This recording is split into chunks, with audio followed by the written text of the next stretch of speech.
আজ আমার জন্মদিন। আজকের এই দিনটি আমার বিশেষ একটি দিন। কারণ এই যে সৃষ্টিকর্তা আমাকে এই ধরাতে উপহারস্বরূপ আসার সুযোগ করে দিয়েছেন। সৃষ্টিকর্তার এই উপহারের জন্য আমি পেয়েছি আমার সর্বশ্রেষ্ঠ বাবা-মাকে।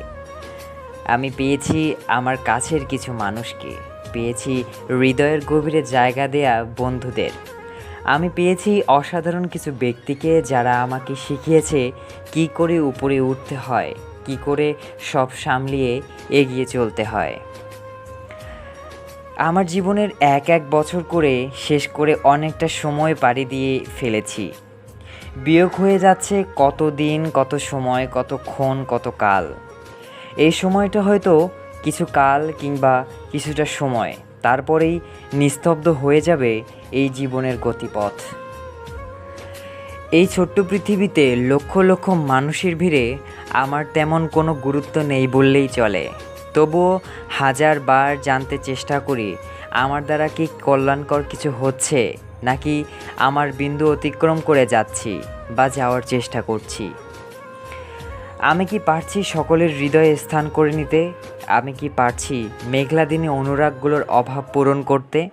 পারছি কি যত সব অভাবকে অনুভব করতে? হয়তো আংশিক পারছি, আর বাকি যত সব অগোচরে আমার, আর কিছু যার চেষ্টায় প্রতিক্ষণ। যাক এসব কথা।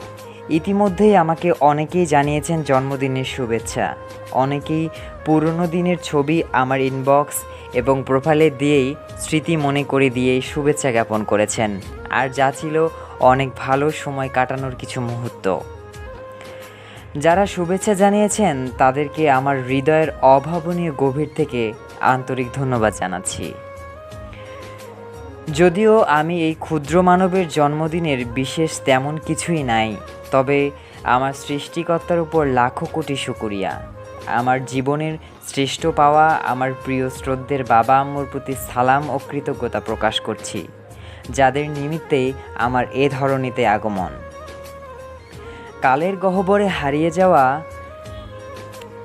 কয়েক বছর আগেই যে আমির জন্ম হয়েছে, সেই আমির নির্বাক চাহনি আর ছলো ছলো নয়ন দেখেই আমার জন্মদাতাদ্বয় কত শত স্বপ্নই না বুনে ফেলেছেন।